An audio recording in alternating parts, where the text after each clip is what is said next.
بسم اللہ الرحمن الرحیم۔ السلام علیکم ورحمۃ اللہ وبرکاتہ۔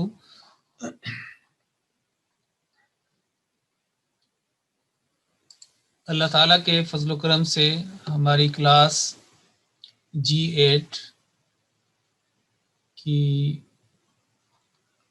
یہ کلاس نمبر 16 ہے، 16 نمبر، اور ہم نے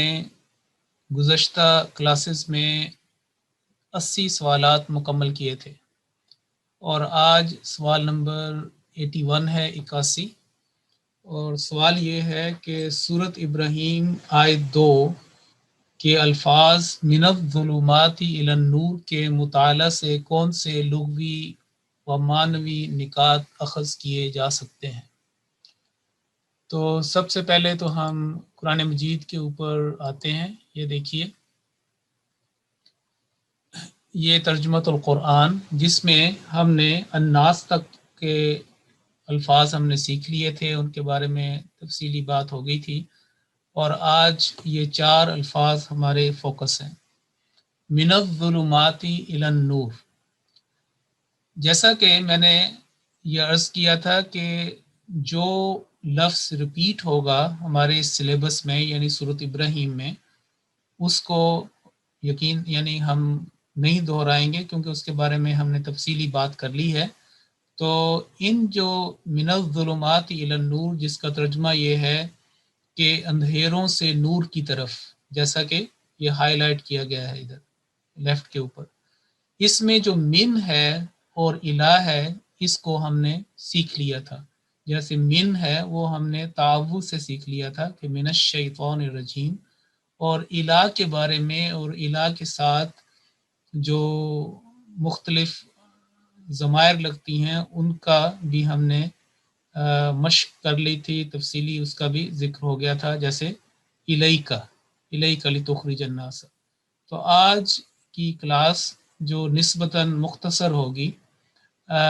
ہم 2 لفظ جو ہیں وہ الظلمات اور النور، اس کو فوکس کریں گے۔ تو چلتے ہیں الظلمات کی طرف۔ تو اس کے بارے میں یہ نوٹ کیجئے، آج یہ جو نوٹس ہیں وہ انشاءاللہ آئندہ آپ کو دکھائے جائیں گے، اور آپ اس کو وہاں پہ ہم اپلوڈ بھی کر دیں گے، کیونکہ یہ جو نوٹس کو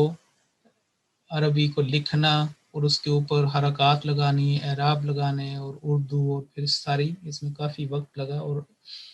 آج اس طرح کا کوئی کیفیت تھی کہ اس کی طرف ویسے سارے نوٹس تیار کر لیے تھے، لیکن اس کو لکھنے کا جو ہے وہ موقع نہیں ملا، کیونکہ بعض اوقات پھر ایسی غلطیاں بھی چھوٹی چھوٹی ہو جاتی ہیں۔ تو مثال کے طور پر یہاں پہ یہ لفظ غلط، الانسان، تو کسی نے یہ توجہ دلائی تھی، ماشاءاللہ اللہ کی فضل سے بڑی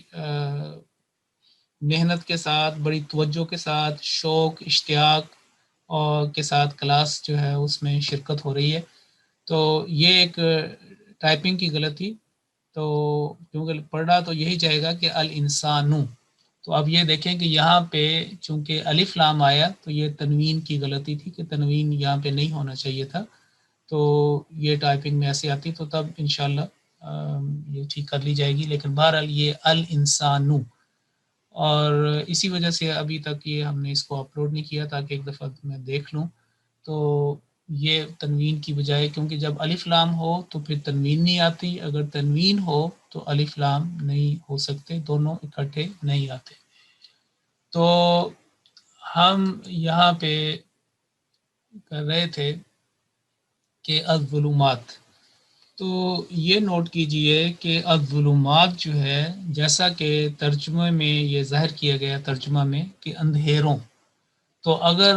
ایک اندھیرا ہے اور اس کی جمع اندھیروں، تو مطلب اس کا مطلب یہ ہے کہ یہ لفظ جو ہے وہ جمع ہے، یعنی جمع ہے، پلورل ہے۔ تو الظلمات کی جو واحد ہوگا وہ الظلمت ہوگا، الظلمت، یا الف لام اگر نکال دیں تو یہ لفظ بنے گا ظلمتن، اور اس کا مطلب ہے اندھیرا، اور اصل اس کا مطلب یہ ہے کہ جہاں پہ روشنی نہ ہو، تو روشنی کا نہ ہونا، روشنی کا معدوم ہونا، اس کو ظلمت کہا جائے گا یا ظلمتن کہا جائے گا عربی کے لحاظ سے، اور اگر ہم الف لام لگا دیں تو تنوین چونکہ ختم ہو جائے گی اور پھر الظلمہ جو ہے وہ پڑھا جائے گا، اور اسی کی جو یہ جمع ہے یہ ہے الظلمات۔ تو یہاں پہ نوٹ کریں کہ لام کے اوپر ضمہ ہے، الظلمات۔ تو قرآن کریم میں یہ جو لفظ ہے ظلمات، یہ بھی 23 مرتبہ استعمال ہوا ہے، یعنی بہت ساری یہ آیات میں آیا ہے۔ اور جیسا کہ میں نے شروع میں عرض کیا تھا کہ ہم جہاں تک افعال کا تعلق ہے، جب ہم افعال کی طرف آئیں گے، مثال کے طور پر ہم نے انزلناہ، یہ ایک ورب ہے، اس کو ہم نے اس کے روٹ لیٹرز میں جا کے اس کو سمجھا، لتخرجا اس کے اندر بھی وہ ہے، لیکن گو کہ ہر لفظ جو ہے اس کا آغاز اسی طریقے سے ہوتا ہے کہ ایک ایکشن ورڈ ہو اور وہاں پہ ایک مصدر ہو، ایک بنیادی لفظ ہو، اس سے آگے ایکشن نکلے۔ جیسے میں نے بتایا تھا کہ عربی میں تیسرا آدمی جو واحد بھی ہے، مذکر بھی ہے، غائب بھی ہے، تین اس کے اندر یہ کیفیات ہوں، یہ خاصیت، یہ اس کی صفات ہوں، تو پھر عربی وہاں سے سٹارٹ لیتی ہے اور اس کے بارے میں بات کرتی ہے۔ لیکن ہمارے جو پیٹرن ہے، جو جس طریقے سے کہ جہاں پہ اگر کوئی لفظ ہوگا اس کو لفظ کے طور پر ڈیل کریں گے، یعنی اسم کو اسم کے لحاظ سے ڈیل کریں گے، اور جو اگر کوئی فعل ہوگا، ایکشن ورڈ ہوگا، ڈوئنگ ورڈ، اس کو اس طریقے سے لیں گے۔ تو الظلمات جو ہے گو کہ قرآن کریم میں یہ آپ دیکھیں کہ ظلمہ اور اظلمہ اس طرح کے، یعنی کہ یہ ایکشن کے اندر بھی آیا ہے، افعال کے اندر بھی استعمال ہوا ہے، لیکن ہم اس وقت صرف قرآن کریم میں جہاں پہ کہ اس لحاظ سے ہم چلیں گے۔ تو میں نے عرض کر رہا تھا کہ الظلمات الظلمت کی جمع ہے اور قرآن کریم میں 23 مرتبہ یہ استعمال ہوا ہے۔ چنانچہ سب سے پہلی تو بات یہ ہے کہ جو ظلمات ہے وہ خود یہ بتاتا ہے کہ یعنی کہ بہت سارے اندھیرے، اور اگر آپ دیکھیں کہ عربی میں اگر اس کا واحد سے آگے جو جمع کی طرف سفر ہے وہ ایک دم نہیں شروع ہو جاتا، بلکہ اس کے درمیان میں تثنیہ بھی آتا ہے، ڈوئل، اور اس کی بھی حیثیت سمجھی گئی ہے اور اس کو اس کی نشاندہی کی جاتی ہے اور اس کو ریکگنائز کیا جاتا ہے۔ تو اس لحاظ سے جو جمع ہے عربی میں وہ 3 سے سٹارٹ ہوتی ہے۔ تو اگر ہم کہیں کہ ظلمات، تو اس سے مراد ہے کہ کم از کم 3 اور اس سے بھی زیادہ بھی ہو سکتی ہیں۔ تو یہاں پہ یہ فرمایا کہ من الظلمات، اور اس کا مطلب ہے بہت سارے اندھیرے، بہت ساری تاریکیاں، اور لیئرز اپون لیئرز، ایک چیز کے اوپر جو چیز تہ بتہ ہوتی ہے اس کو، یا مختلف تہوں میں۔ چلتے ہیں سورہ نور کی طرف، اور یہ ایک بات یہ ہے ایک بڑی سمجھنے والی کہ ظلمت کی جو الٹ ہے یا اس کا جو ضد ہے وہ نور ہے۔ جہاں پہ روشنی نہیں ہوگی وہاں پہ ظلمت ہوگی، اور جہاں پہ روشنی یعنی نور ہوگا وہاں پہ ظلمت نہیں ہوگی۔ تو یہ آپس میں ایک دوسرے کا الٹ ہے۔ تو قرآن کریم میں ایک صورت ہے سورہ النور، اور اس کی ایک آیت نمبر نوٹ کیجئے، اور یہ صورت پارہ نمبر 18 میں ہے اور 24 نمبر کی یہ صورت ہے، 24 نمبر کی یہ صورت ہے، 24ویں صورت۔ اور اس میں اللہ تعالیٰ نے ایک تو یہ ہے کہ سورہ نور کہنے کی یا اس کا نام رکھنے کی بہت ساری وجوہات ہیں، لیکن سب سے جو بنیادی آیت جو ہمیں وہاں پہ نظر آتی ہے، جس کو آیت النور بھی کہا جاتا ہے، کہ اللہ نور السماوات والارض، اور پھر اسی پیج کے اوپر ظلمات کی بھی مثال بیان کی گئی ہے کہ اگر اللہ تعالیٰ زمین و آسمان کا نور ہے، اس کے نور سے ہر چیز منور ہے، تو پھر جو اس نور سے روشنی حاصل نہیں کرتے یا جہاں پہ، تو پھر وہ تاریکیاں ان کا مقدر بنتی ہیں۔ چنانچہ اب یہاں پہ جو آپ نے نوٹ کرنا ہے وہ یہ ہے کہ سورہ نور کی آیت نمبر 41، وہاں پہ ان انکار کرنے والوں کا، ناشکری کرنے والوں کا، اللہ تعالیٰ کی نعمتوں کا، اللہ تعالیٰ کے جو آیات کا انکار کرنے والوں کی مثال دی گئی ہے۔ اور وہاں پہ یہ فرمایا کہ او کظلمات فی بحر لجی، کہ یا ان کی مثال بیان ہو رہی ہے کہ ان کی مثال یا ایسے جس کے اندر یعنی کہ جس کیفیت میں ہوں گے کہ ایسی تاریکیاں جو گہرے سمندر میں ہوں۔ تو آپ دیکھیں کہ گہرے سمندر میں کوئی بھی روشنی کا کوئی دخل نہیں ہے، وہاں پہ کوئی اس کا کوئی اس کی کوئی عمل نہیں اس کا۔ تو کظلمات فی بحر اللجین سے مراد ہے کہ تاریکیاں جو گہرے سمندر میں ہوں، وہاں پہ بھی یعنی کہ ان کے اعمال کی جو مکفرین ہیں، مکذبین ہیں اور ناشکر گزار ہیں، جیسے ایک گہرے دریا میں، عمیق دریا میں اندھیرے ہوں۔ اور پھر اسی کے آگے اس ظلمات کو مزید کھولا ہے، اور وہ ہے ظلمات بعضها فوق بعض۔ یہ اسی آیت نمبر 41 میں ہے کہ ایسی تاریکیاں جو ایک دوسرے کے اوپر جو ہے وہ چھائی ہوئی ہوں، چڑھی ہوئی ہوں، ایک دوسرے کے اوپر اندھیرے ہی اندھیرے ہوں، اور ایک کے اوپر دوسرا اندھیرا جو ہے اس نے اپنی سیٹ جمائی ہوئی ہو۔ تو یہ اس ظلمات سے ہمیں یہ پلتا ہے کہ تاریکیاں جو ہیں وہ مختلف تہوں کو اور مختلف قسم کی تاریکیاں ہیں۔ اب جو ایک اور نوٹ کریں کہ اس میں تاریکی صرف مادی لحاظ سے نہیں ہے، کہ تاریکی جو ہے مادی لحاظ سے فرض کریں کہ گہرے سمندر کی بات ہو رہی تھی کہ گہرے سمندر میں چونکہ روشنی وہاں پہ نہیں پانی کے نیچے، تو وہاں پہ تاریکی ہے، تو مادی لحاظ سے ہم اس کو سمجھیں گے کہ یہ بات اس طریقے سے ہے۔ لیکن معنوی لحاظ سے بھی ہم اس کو یہ سمجھ سکتے ہیں کہ ظلمت کا لفظ جو ہے کبھی اللہ تعالیٰ نے قرآن کریم میں استعمال کیا تو اس سے مراد صرف مادی روشنی کا نہ ہونا یا اندھیرے کا نہ ہونا، صرف وہ مراد نہیں، بلکہ اس سے مراد جہالت بھی ہے، فسق و فجور بھی ہے، شرک بھی ہے، اور مختلف قسم کی بدعات کی تاریکیاں اور جہالت کی تاریکیاں، وہ ساری چیزیں اس کے اندر شامل ہیں۔ یعنی ظلمت کا لفظ بول کر معنوی تاریکیاں بھی مراد لی جاتی ہیں، جس کا ماخذ اور منبع جو ہے وہ انسان کا دل ہے، جو انسان کا دل ہے، اور وہیں پہ اگر وہ ظلمت نہ ہو تو پھر اللہ تعالیٰ کا نور اور روشنی جو ہے وہاں پہ آتی ہے۔ چنانچہ ہم اب دیکھتے ہیں کہ اگر ہم مادی لحاظ سے دیکھیں تو اس کے لیے بھی میرا خیال ہے کہ میں آپ کو 2-3 آیات جو ہے وہ بتا دوں۔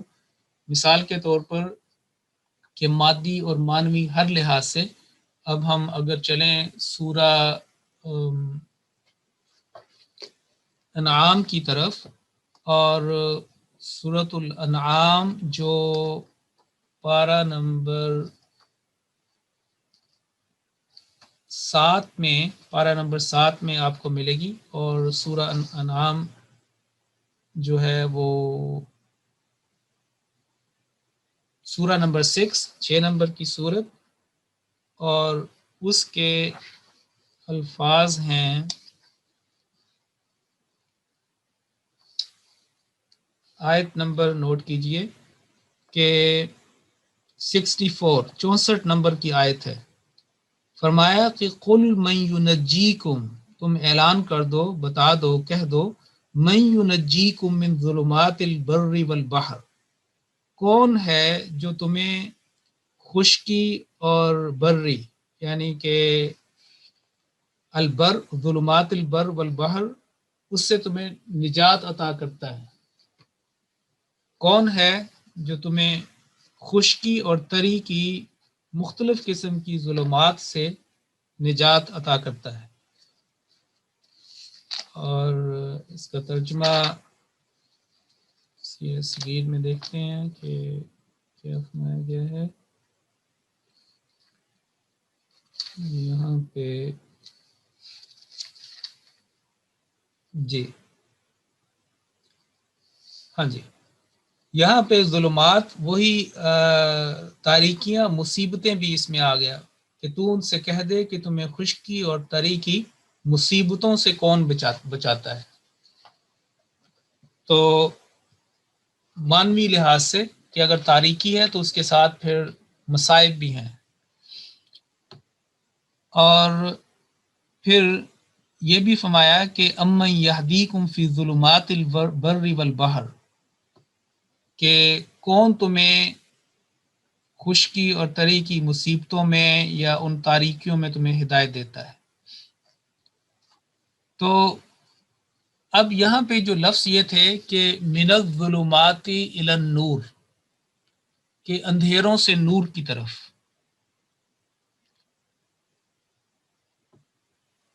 تو نور جو ہے پھر ظلمت کا ضد ہوئی، یعنی اس کا الٹ ہوا. تو اگر ظلمت سے مراد جہالت، شرک، فسق و فجور، بدعات، مصیبتیں، وہ ساری چیزیں ہیں،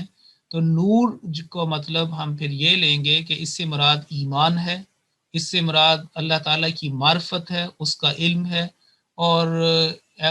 عمل صالح ہے، اور وہ راستہ ہے جو اللہ تعالیٰ کی طرف لے کر جاتا ہے. وہ روشنی ہے جس سے تمام تاریکیاں اور مصیبتیں دور ہوتی ہیں. اسی لیے اس میں اشارہ ہے کہ اللہ نور السماوات والارض، کہ اللہ زمین و آسمان کا وہ نور ہے جس نے ان تمام چیزوں کو منور کیا ہوا ہے، اور اس لحاظ سے وہ منور بھی ہے، یعنی وہ نور کو جو ہے نور سے تمام چیزوں کو نورانی کرنے والا، ان کو منور کرنے والا بھی ہے.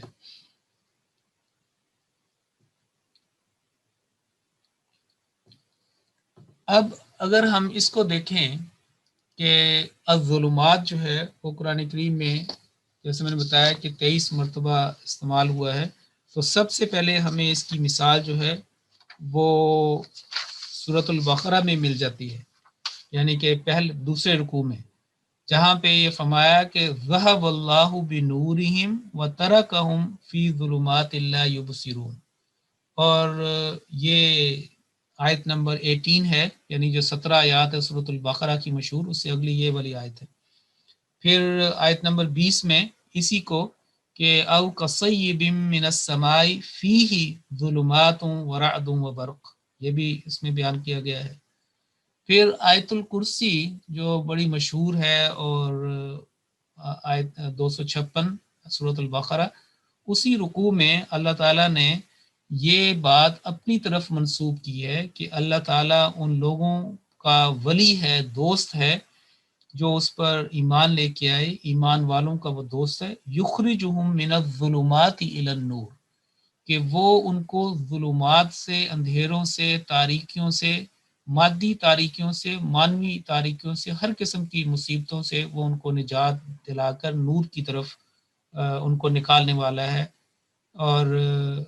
پھر یہ بھی ہے کہ یہ جو صفت ہے وہ ایمان، اللہ تعالیٰ پر ایمان لانے والے اور جو اللہ تعالیٰ کے نور سے پھر منور ہو جاتے ہیں، ان کے اندر بھی یہ صفت پیدا ہو جاتی ہے، کیونکہ اسی آیت مبارکہ میں اللہ تعالیٰ نے فرمایا کہ یخرجونہم من النور الی الظلمات، یعنی کہ یہ اس کا الٹ ہے کہ وہ جو طاغوتی قوتیں ہیں وہ پھر کرتی ہیں کہ نور سے ظلمات کی طرف ان کو لے کے جائیں، اور جو پھر بندے اللہ تعالیٰ کے نور سے منور ہیں وہ ظلمات سے نور کی طرف لے کے جاتے ہیں، جیسے کہ قرآن کریم میں آگے بھی کئی جگہ پہ یہ بات جو ہے وہ بیان کی گئی ہے. تو یعنی کہ طاغوتی اور شیطانی قوتوں کا ہوتا ہے کہ ان کے نور کو کم کیا جائے اور ان کو ظلمات کی طرف دھکیلا جائے، اور جو اللہ تعالیٰ کے چنیدہ اور انا عبادی لیس لک علیہم سلطان کے مصداق جو ہوتے ہیں، جو اللہ تعالیٰ سے تائید یافتہ، اللہ تعالیٰ کے نور سے منور، وہ دوسرے لوگوں کو بھی، اپنے ساتھیوں کو بھی، اور اپنے گرد و پیش جو ان کے ساتھ آ کے جڑے، ان کو بھی وہ ظلمات سے نور کی طرف لے کے جاتے ہیں. تو حضرت صلی اللہ علیہ وسلم کے بارے میں مثال کے طور پر یہ تو یہاں پہ ہے نا کہ لتخرج الناس، کہ تاکہ اس لیے ہم نے کیا کہ من الظلمات سے نور کی طرف لے کر جائے. تو حضرت صلی اللہ علیہ وسلم کی یہ صفت مبارکہ بھی بیان ہوئی ہے. چنانچہ سورۃ المائدہ میں یہ فرمایا ہے کہ وَيُخْرِجُهُم مِّنَ الظُّلُمَاتِ إِلَى النُّورِ بِإِذْنِهِ، کہ یہ وہ عظیم الشان رسول ہم نے بھیجا ہے جو ان کو تاریکیوں سے، مصائب سے نجات دلا کر ان کو نور کی طرف اس کے اذن کے ساتھ، اس کی توفیق کے ساتھ، اس کی اجازت کے ساتھ اس سے تائید یافتہ معید بنتے ہوئے وہ ان کو وہاں پہ لے کے جاتا ہے۔ اور یہ حوالہ آپ نوٹ کر لیں جو نبی کریم صلی اللہ علیہ وسلم کے بارے میں یہ بیان کیا گیا ہے کہ آیت نمبر 17 اور سورۃ المائدہ 5 نمبر کہ یا اہل الکتاب، یہ آیت نمبر 16، قد جاءکم رسولنا، ہمارا رسول جو ہے وہ تمہارے پاس آ گیا ہے۔ اور اگلی آیت میں ہے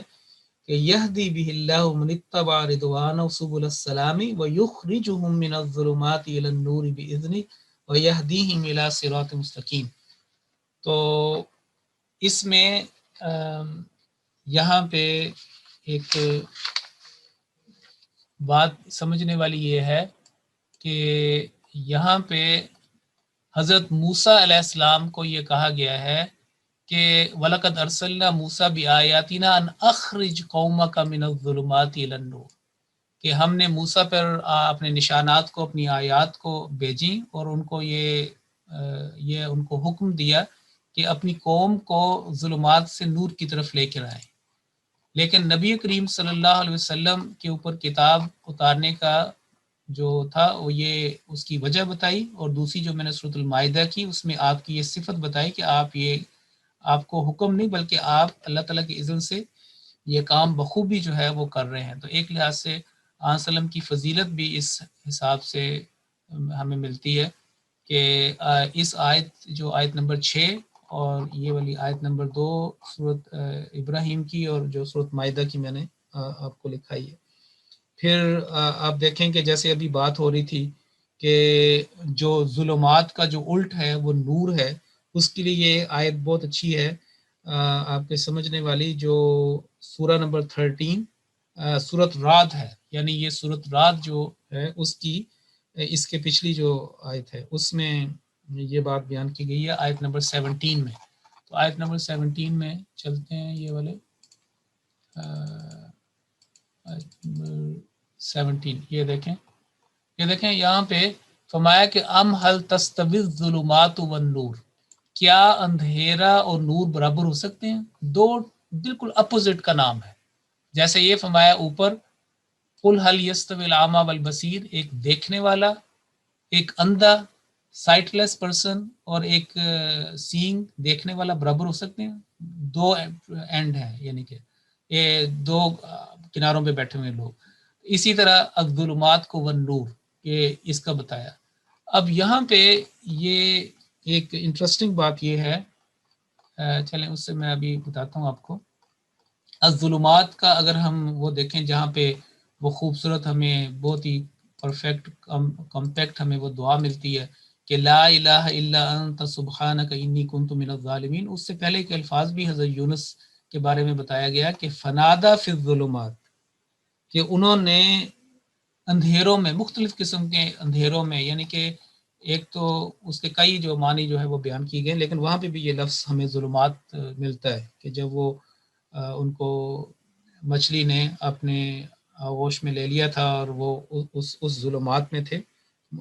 تو اس میں بھی فنادا فی الظلمات الا الہ الا انت سبحانک انی کنت من الظالمین۔ تو اس میں یہ سمجھنے والی بات یہ ہے کہ قرآن کریم میں یہ جو لفظ ہے نا کہ ظلمات سے نور کی طرف نکالنے کا عمل اللہ تعالیٰ نے اپنی طرف بھی منسوب کیا ہے، جیسے فرمایا کہ هو الذی یصلی علیکم وملائکتہ لیخرجکم من الظلمات الی النور،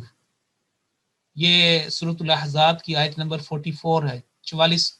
نمبر کی یہ آیت ہے، اور اس میں اس فعل کا اللہ تعالیٰ نے اپنے اوپر بھی اس کے ایسوسیٹ کیا، اس کا اظہار کیا، اور یہی بات جو ہے نبی کریم صلی اللہ علیہ وسلم کی طرف بھی منسوب کی ہے کہ آپ بھی یہ کرتے ہیں، اس سے اس کی عظمت جو ہے وہ ظاہر ہوتی ہے۔ اور یہ والی جو آن وسلم کو یہ بتایا گیا کہ آپ یہ ظلمات سے نور کی طرف لے کے جاتے ہیں، اور یہ اور بھی بہت ساری قرآن کریم کی آیات میں جو ہے بیان ہوا، کچھ میں نے آپ کو لکھوا دی ہیں اور کچھ جو ہے باقی اسٹڈی کر سکتے ہیں۔ اب ہم آتے ہیں کہ النور کی طرف۔ تو النور جیسے میں نے بتایا کہ ظلمت کا الٹ ہے، اور اس سے مراد وہ روشنی ہے، وہ پھیلنے والی اسپریڈنگ لائٹ ہے جو جس سے ہم چیزوں کو دیکھتے ہیں، اور اشیاء کو دیکھنے میں جو مددگار ثابت ہوتی ہے وہ نور ہے۔ اور یہ بھی دو معنوں میں قرآن کریم میں استعمال ہوا ہے، یعنی مادی لحاظ سے بھی اور معنوی لحاظ سے بھی، روحانی لحاظ سے بھی۔ اگر وہ چیزیں جن کا تعلق ہماری حواس خمسہ سے ہے، خاص طور پر ہماری قوت بصارت سے ہے، تو اس سے ہم وہ روشنی جو ہے وہ محسوس کر سکتے ہیں، مثلا چاند، سورج، ستارے، اسی طریقے سے جو آرٹیفیشل لائٹ ہے وہ ہم اس کا ادراک کر سکتے ہیں کہ یہ جو ہے وہ نور اس کو کہا گیا ہے۔ اور معنوی لحاظ سے بھی یہ ہے کہ آپ دیکھیں کہ حضرت صلی اللہ علیہ وسلم کا ایک نام نور بھی ہے، اور ابھی یہ جو بات ہو رہی تھی کہ وسلم کو یہ بتایا گیا، وہاں پہ یہ بھی بتایا گیا آیت نمبر 16 سورۃ مائدہ میں کہ قد جاءکم من اللہ نور و کتاب مبین۔ تو نور جو ہے قرآن کریم کو بھی کہا گیا ہے، اور نبی کریم صلی اللہ علیہ وسلم کو بھی فرمایا گیا ہے۔ تو یہ سارے وہ معنوی روحانی لحاظ سے پھر یہ وہ روشنی دینے والے بنتے،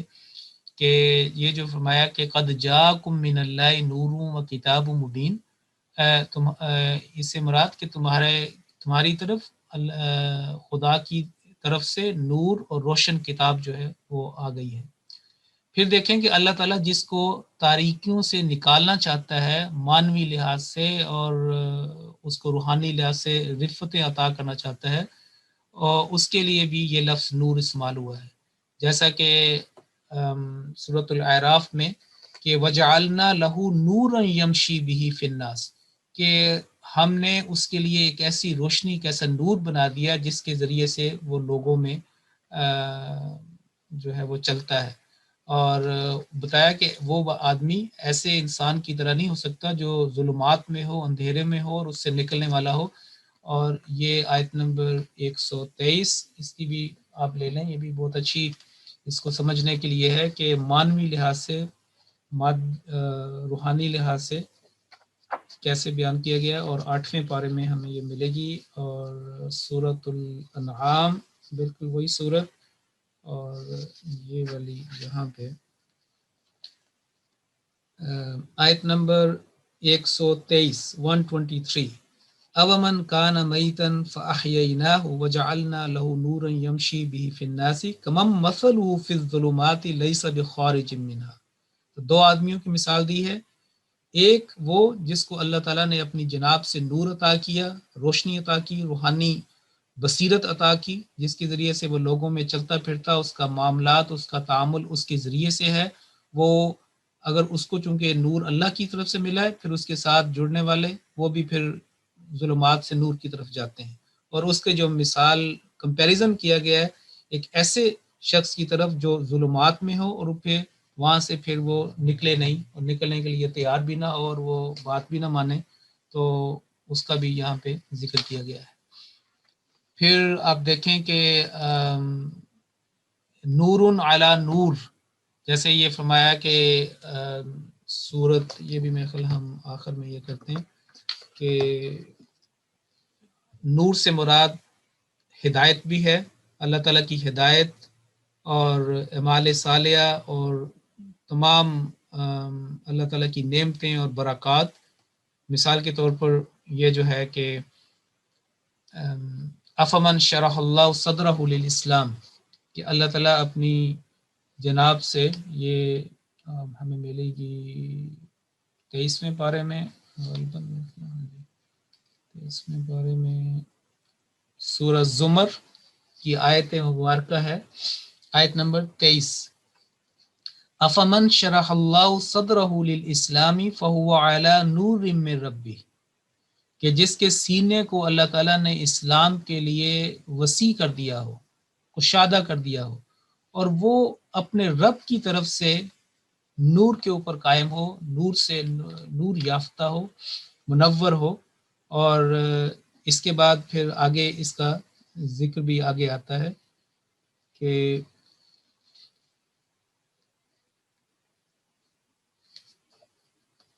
یہد اللہ لنورہ من یشاء، وہ قرآن کریم میں سورۃ نور جو ہے، آیت النور، اس کے اندر یہ بات جو ہے وہ بیان کی گئی۔ اب آخر میں ظلمات اور نور کے بارے میں ہم نے یہ بات کر لی۔ دو نقطے ہم ختم کر کے ہم سوالات کی طرف جاتے ہیں۔ پہلا یہ ہے کہ اللہ تعالیٰ نے نور کو جمع کے صیغے میں قرآن کریم میں بیان نہیں فرمایا، کیونکہ نور جو ان نور ہے وہ ایک ہی ہے، وہ ایک ہی راستہ ہے جو روشن صراط مستقیم کا راستہ ہے، جس کو اہدنا الصراط المستقیم کہا گیا ہے، وہی جو ہے یہ وہ نور ہے۔ اور یہاں پہ بھی لفظ صراط استعمال ہوا ہے۔ وہ نور، وہ راستہ، ایک جیسے کہتے ہیں نا کہ ایک بڑا کشادہ وسیع راستہ جس کے اوپر اللہ تعالیٰ کا جو ہدایت کا نور ہو، اور جس سے لوگ جو ہے وہ اپنے روحانی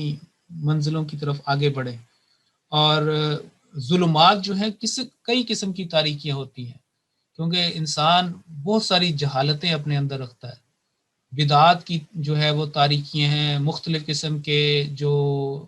رذائل ہیں ان کی تاریکیاں ہیں، تو بہت ساری تاریکیوں سے گھرا ہوا ہے۔ اور یہ جو فرمایا کہ من الظلمات الی النور، تو یہ نہیں ہے کہ یہ ایک دم جو ہے انسان جو ہے مکمل طور پر منور ہو جائے گا، بلکہ ایک مسلسل سفر ہے۔ اللہ تعالیٰ اگر نور ہے تو اس کی طرف جانے والا جو راستہ ہے وہ بھی ان اینڈنگ ہے۔ اسی لیے الہ سے بھی اس بات کو ظاہر ہوتا ہے کہ یہ ظلمات، تاریکیاں کے اوپر تاریکی، اور جو نور کا راستہ ہے وہ ایک مسلسل ہے، یعنی جو صحیح راستہ ہوتا ہے وہ ایک ہی ہوتا ہے، صراط مستقیم، لیکن کئی قسم کی تاریکیاں جو ہے وہ انسان کو گھیر لیتی ہیں۔ اب حضرت مسلم اور رضی اللہ تعالیٰ نے تفسیر کبیر میں اس آیت مبارکہ جو ہم فوکس کریں سورۃ ابراہیم، اس کے یہ بیان فرمایا ہے کہ اس آیت میں بتایا ہے کہ قرآن کریم ایک روشنی ہے جس کے ذریعے سے محمد رسول اللہ صلی اللہ علیہ وسلم لوگوں کو اندھیرے سے روشنی کی طرف نکال لے جائیں گے، روشنی کی طرف نکال لے جائیں گے۔ اور یہ جو روشنی کی تشریح ہے کہ یہ جو آگے عزیز و حمید اللہ تعالیٰ نے جو اپنی صفات بیان کی ہیں، یہ خدا کا راستہ ہی اصل روشنی ہے۔ فرماتے ہیں کہ روشنی کی تشریح میں لوگوں کو اختلاف ہوتا ہے، اور آج کل لوگ کہتے ہیں کہ یہ نئی روشنی کے آدمی ہیں، اور مراد جدید فلسفہ، تہذیب اور اباحت اور لا مذہبی کی اتباع ہوتی ہے۔ آگے فرمایا کہ نور تو خدا تعالیٰ کی طرف جانے کا نام ہے، یعنی ہم یہ کہتے ہیں نا ظلمات الی النور، یہ نہیں کہ کوئی مادی لحاظ سے کوئی بڑا منور کہیں پہ ایک جگہ ہے جہاں پہ وہ لیا جا رہا ہے، یہ سارا ایک روحانی کلام ہے کہ انسان جو ہے وہ نور تو خدا تعالیٰ کی طرف جانے کا نام ہے، جس کا قدم خدا تعالیٰ کی طرف نہیں اٹھا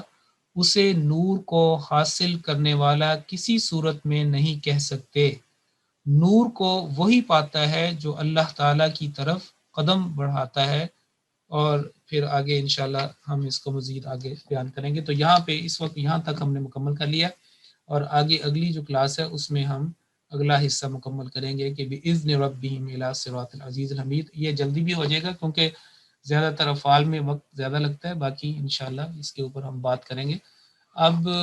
جو کچھ سوالات ہیں ان کی طرف چلتے ہیں۔ ایک یہ سوال تھا کہ سورۃ القصص میں کی آیت نمبر 33 میں، غالباً اس کے جو کلاس لاسٹ آخر میں بھی اس کے اوپر بات ہوئی تھی، تو یہ ان کا سوال تھا کہ فضانی کا، یعنی آیت نمبر 33 میں لفظ ہے فضانی کا، قرآن کے ترجمہ کے لحاظ سے اس کا ترجمہ بس یہ بن رہا ہے، یعنی کہ وہ کہتے ہیں کہ اس کا کیا مطلب ہے کہ یہ فضالیکہ سے نکلا ہے یا پھر کوئی اور معنی ہے، تو اس کے بارے میں ہمیں بتا دیں۔ تو یہ اس کے بارے میں جیسے کہ کچھ اشارتاً میں نے یہ ذکر کیا تھا کہ عربی میں یا قرآن کریم میں جو دو قسم کے استعمال ہوئے ہیں اشارے، ایک تو اشارہ وہ ہوتا ہے جو قریب کے لیے استعمال ہوتا ہے، اور ایک اشارہ وہ ہوتا ہے جو یا اشارات جو دور کے لیے استعمال ہوتے ہیں، یعنی کہ ایک تو نیئر اور ایک ڈسٹنٹ۔ اگر تو ہم کہیں کہ قریب کے لیے تو اس کے لیے استعمال ہوتا ہے ذا یا حاذا، جیسے ہم کہتے ہیں کہ حاذا کتابن، اور ہا جو ہے نا یہ توجہ دلانے کے لیے، تو ذا بھی آتا ہے اور حاذا بھی آتا ہے، لیکن حاذا قرآن مجید میں ہا اور ذا دونوں ملا کے اس کو حاذا لکھا جاتا ہے، اور اس کی جو دو کے لیے جیسے بتایا کہ حاذان بھی آ جائے گا، تو حاذان کا لفظ بھی جو ہے وہ قرآن کریم میں آیا ہے، اور اس کی جمع ہا اولائی یا اولائی یہ بھی قرآن کریم میں آتی ہے۔ اور پھر جو چونکہ قرآن جو عربی ہے وہ مذکر اور مؤنث کو بھی ریکگنائز کرتی ہے، تو اشاروں کے اندر بھی جو اشارے ہیں قرآن کریم میں بیان ہوئے ان کے اندر بھی جینڈر کو مد نظر رکھا جائے گا، یعنی مذکر بھی ہوگا اور مؤنث بھی ہوگا، میل اور فیمیل۔ تو اگر حاذا ہے ایک کے لیے تو حاذی ہی وہ جو ہے مؤنث کے لیے آ جائے گا، اور اگر حاذان ہے دو کے لیے تو ہاتان جو ہے وہ دو عورتوں کے لیے آ جائے گا۔ قرآن کریم میں ہاتین استعمال ہوا ہے، وہ ایک خاص یعنی کہ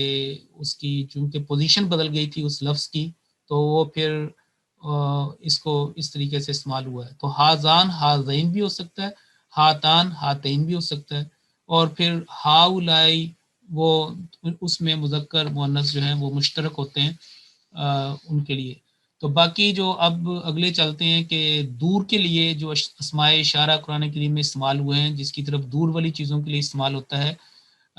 خواہ عظمت کے لحاظ سے وہ دور ہو، معنوی لحاظ سے یا جسمانی لحاظ سے، تو ایک کے لیے ذالکہ کا لفظ استعمال ہوا ہے، ذالکہ کئی جگہ پہ قرآن کریم میں استعمال ہوا ہے۔ تو مثلا ذالک الکتاب جو ہے اگر وہ استعمال کیا ہے، گو کہ بظاہر ہمارے ہاتھوں میں ہے، لیکن در حقیقت وہ جیسا کہ ہم پہلے پڑھ چکے ہیں کہ وہ اشارہ اس کی عظمت کو ظاہر کرنے کے لیے اور ان پیشگوئیوں کی طرف اشارہ کرتا ہے کہ یہ وہی کتاب ہے جس کا حضرت موسیٰ علیہ السلام سے وعدہ کیا گیا، دوسرے انبیاء سے وعدہ کیا گیا، اور بائبل کے اندر بھی ذکر ہے، اور کہ ان کو جو ہے وہ کتاب دی جائے گی، ان کو الہام دیا جائے گا، اور وہ یہ والی بات سورۃ الفاتحہ کے بارے میں بھی خاص طور پر آتا ہے کہ 7 آیات کی بات بھی آتی ہے یوحنا کے مکاشفہ میں اگر آپ پڑھیں تو ذالکہ پھر ہے، اور ذانی کا پھر جو ہے وہ دو کے لیے استعمال ہوتا ہے۔ تو اگر ذالکہ مذکر ایک کے لیے واحد کے لیے تو ذانی کا جو ہے وہ دو کے لیے۔ تو یہاں پہ یہ جو لفظ تھا وہ یہ تھا کہ فذانی کا برہانانی، تو یہ جو برہان تھے نا، برہان ایک اور برہانان الف نون آخر میں لگا تو برہانان ہو گئے، اور اس کی طرف جو ہے یہ اشارہ کہ یہ دو، یہ جو ہم جس کی بات کر رہے ہیں فضانی کا، اس لیے فا تو آتا ہے نا کہ پس اس کے معنوں کے لیے، اور وہ تعقیب کے لیے یا آگے نتیجہ بتانے کے لیے کہ ایسے آگے، تو زانی کا اصل جو لفظ ہے زانی کا بھی ہو سکتا ہے اور زینی کا، اور اس کی جمع اولائی کا بھی آتی ہے۔ تو یہ تو تھا مذکر، اور مؤنث اگر ہوگا تو وہ جیسے آپ کو پتا ہے کہ تلکا آتا ہے تو عورت کے لیے، اور اس کی جو دو ہیں وہ تانی کا یا تینی کا، اور جمع میں یہ دونوں مشترک ہوتے ہیں، اکٹھے ہوتے ہیں۔ تو یہاں پہ پھر اب یہ ہوا کہ برہان جو ہے وہ ایک مذکر، ایک میل اورینٹڈ ورڈ ہے اس کو، اور دو ہیں چونکہ برہانان، اس کی وجہ سے یہ جو اس میں اشارہ جو بعید ہے وہ یہاں پہ ہمیں استعمال ہوا کہ دو۔ آپ اس سے یہ جو ترجمہ کیا گیا نا، یہ اس سے وہ آپ کنفیوز نہ ہو، بلکہ یہ جو ہے یہ بریکٹ میں آئے گا کہ یہ وہ دو دلیلیں ہیں جس کی ہم بات کر رہے تھے، تو اب یہ سے نہ ہو کیونکہ ذالک الکتاب میں بھی یہ ہے۔ اسی لیے جو اگر ہم پڑھیں، دیکھیں اگر ہم اردو ترجمہ پڑھیں تو اس یہ والا ترجمہ القرآن، اس کے اندر یہ بات اسی مزید کھول کے میرے خیال آپ کو اس سے مزید سمجھ آ جائے گی۔ یہ دیکھیں یہاں پہ عام طور پہ ذالکل کتاب کہتا ہے کہ یہ کتاب ہے، دس از دا پرفیکٹ بک، لیکن یہ جو ہے مانوی لحاظ سے یہ اصل یہ دیکھیں یہ وہ کتاب ہے، اس میں کوئی شک نہیں۔ تو یہ بھی اگر ہم دیکھیں اس کو، اس کے سورۃ القصص میں اس لحاظ سے کیا کیا گیا ہے، اس کو بھی دیکھتے ہیں۔ اگر سورۃ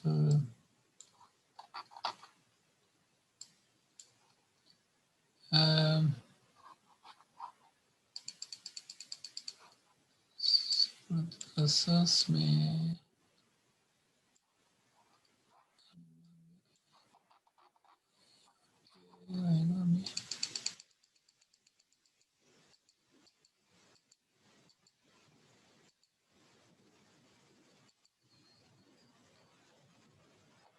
ہاں جی، یہاں پہ بھی یہ دو براہین، لیکن وہی بات ہے کہ اس کو آپ ان معنوں میں نہیں لیں گے جیسے آپ کہتے ہیں ہاذان، تو وہ جو ہے وہ جیسے وہ وہاں پہ انورٹڈ کامرس میں لکھا ہوا تھا وہ امبیڈڈ ہوگا، یعنی کہ وہ انڈرسٹوڈ ہوگا۔ تو یہ تھا زانی کا ترجمہ کہ زانیکا کا یہ دو کے لیے استعمال ہوتا ہے اور یہ مذکر کے لیے برہان، اور اگر مؤنث ہوگا تو تانی کا ہوگا یا تینی کا ہوگا، یہ قرآن کریم میں استعمال نہیں ہوا۔ تو ہاتین استعمال ہوا ہے، ہاذان بھی ہے، باقی بھی سارے ہیں، لیکن تانی کا وغیرہ یہ جو مؤنث دو ہے یہ والا قرآن کریم میں نہیں استعمال ہوا۔ اگلا ایک سوال ہے، یہ تھا کہ سورۃ النحل کی یہ جو آیت ہے، آیت نمبر 11، هو الذی انزل من السماء ماء لکم منہ شراب ومنہ شجر فیہ تسیمون، اس میں یہ جو من ہو، سوال یہ ہے کہ یہ من ہو اس کا تعلق کس کے ساتھ ہے؟ تو جیسا کہ ترجمے سے یہ واضح ہے، چلیں ہم یہ تفسیر سجید کو بھی دیکھ لیتے ہیں۔ یہ دیکھیں یہ سیم ہے، آیت نمبر 11، هو الذی انزل من السماء ماء لکم، ایک تو پہلے سنٹینس کا یہ پہلا حصہ ہے، اللہ وہی تو ہے جس نے بادلوں سے پانی اتارا ہے، یعنی تمہارے لیے، ماء لکم تمہارے لیے پانی اتارا ہے۔ تو اگر ترجمے میں دو چیزیں ہیں، ایک تو یہ ہے کہ تمہارے لیے پانی اتارا ہے، لیکن جو یعنی کہ یہ جو مطلب حصہ ہے کہ اللہ تعالیٰ نے آسمان سے یا بادلوں سے، کیونکہ آسمان کو بادل کے معنوں میں بھی لے لیا جاتا ہے، کیونکہ ظاہر ہے بادل آسمان میں ہوتے ہیں، تو آسمان سے مراد بادل بھی یہاں پہ لیا گیا۔ تو یا تو یہ ہے کہ هو الذی انزل من السماء ماء لکم پورا، ایسے بھی، یا یہ کہ اگر اس ترجمے کو دیکھیں تو یہاں پہ ترجمہ یہاں تک کیا گیا ہے کہ هو الذی انزل من السماء ماء، ٹھیک، کہ وہی ہے جس نے بادلوں سے یا آسمان سے پانی اتارا ہے، اور پھر آگے فل سٹاپ ڈیش، اور پھر لکم منہ شراب، اسی میں سے تمہارے پینے کا پانی استعمال ہوتا ہے۔ تو منہ سے مراد وہ پانی، یعنی لکم تمہارے لیے، تو پھر ڈیش سے یہ بات ہمیں کلیئر ہو جاتی ہے کہ اسی میں سے تمہارے پینے کا پانی مہیا ہوتا ہے، اور اسی سے یعنی یہی جو پانی ہے اس سے پھر درخت بھی تیار ہوتے ہیں، اور جس سے یہ پھر سارا سبزہ آتا ہے۔ اور اگر ہم اس کو یہ دیکھیں، اس میں جو سب سے پہلے ہمیں اس کی مثال ملتی ہے، پہلی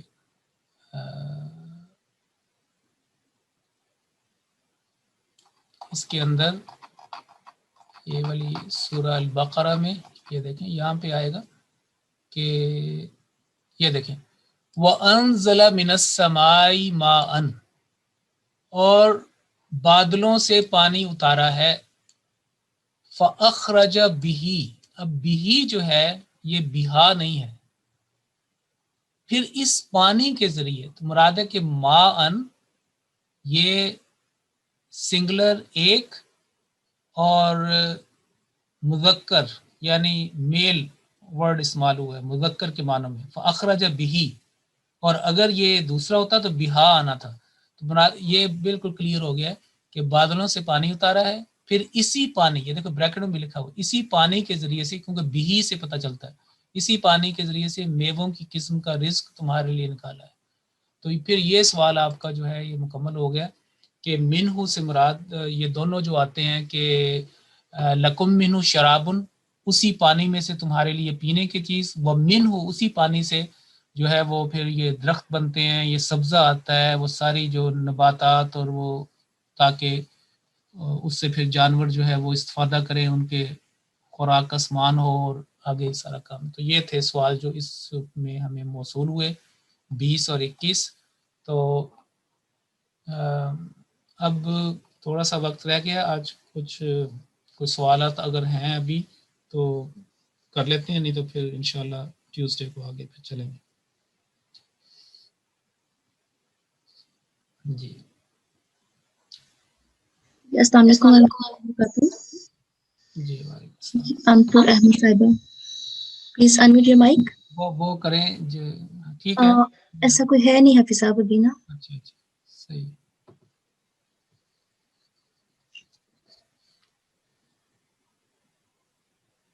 جی امطر احمد صاحبہ پلیز اپنا مائک انمیوٹ کیجیے گا.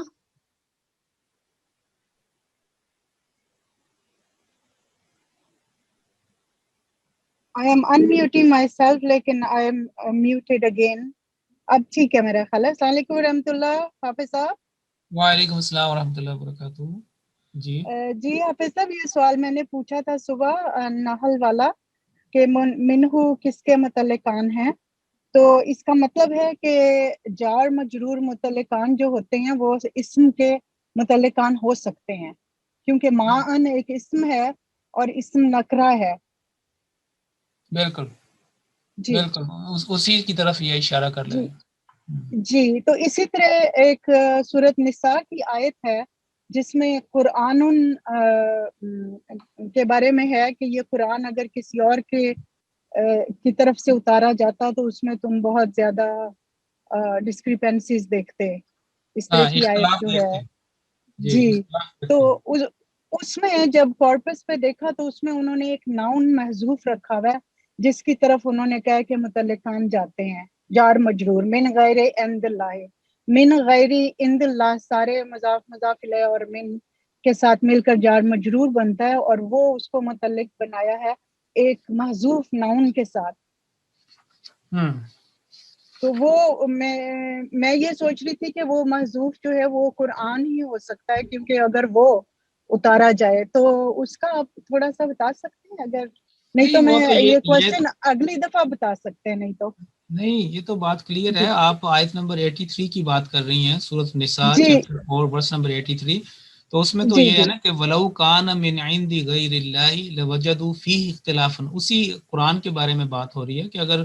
جی وہ غیر اللہ کے علاوہ وہ کسی طرف سے ہوتا تو اس میں وہ اختلاف کثیر، بہت زیادہ اختلاف پاتے. تو ٹھیک ہے وہ. تو پھر اس محذوف کو میں قرآن سمجھ سکتی ہوں؟ ہاں کیوں نہیں، وہ ہے ہی اسی کی طرف اشارہ ہے وہ. اچھا ٹھیک ہے. وہ جزاک فی اللہ فی حافظ ہی صاحب. جو ہے نا، فی ہی سے اسی طرف ہے کہ اس کے جی اندر وہی جو جی قرآن کی جی بات ہو رہی ہے اسی کے اندر، اسی کے اندر وہ اختلاف پاتے. تو قرآن جی جو ہے جی وہ پتہ ہے جزاک وہ اللہ تو میل ہے نا مذکر. جزاک اللہ جزاک جزاک اللہ اللہ. حافظ صاحب. جزاک تھینک یو اللہ. So much. نیکسٹ. جی حافظ صاحب، ہمارے پاس ابھی کافی تعداد ایسی ہے جو آئی ڈیز کے ساتھ کلاس میں شامل نہیں ہو رہے. تو کافی دفعہ ریمائنڈرز بھی بھیجا گیا ہے کہ جن کے پاس آئی ڈیز ہیں پلیز وہ کلاس میں اپنی آئی ڈیز کے ساتھ آیا کریں. جی اب کس کا سوال، کوئی ہاتھ کھڑے ہیں آئی ڈی والے؟ جی ابھی ایک ہی ہے، میں دیکھتی ہوں کون ہے. جی 8224 پلیز آپ اپنا مائک انمیوٹ کیجیے گا. جی پلیز. اس کے بارے میں جی 8224 نہیں کر رہے انمیوٹ کرنے کا. ٹھیک ہے، ہو گیا. السلام علیکم. میں نے یہ پوچھنا تھا عائشہ جو اکیڈمی ہے اس کے بارے میں میں نے پوچھنا تھا تفصیلاً. وہ یہ فورم نہیں ہے، آپ ای میل کریں، کیونکہ یہ اس طرح کہ یہ تو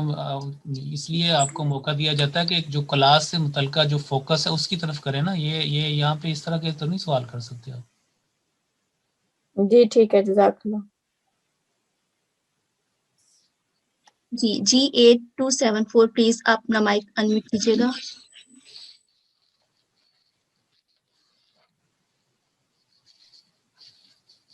السلام علیکم حافظ صاحب. وعلیکم السلام. جی میں شکریہ ادا کرنا، آپ نے بہت اچھا سمجھایا ہے اور سمجھ آ گئی اچھا ہے. وہ آپ کا سوال تھا فضانی کا والا. جی جی اچھا اچھا چلیے جزاکم جزاکم اللہ اللہ. خیر. جزاک اللہ. جزاکم اللہ.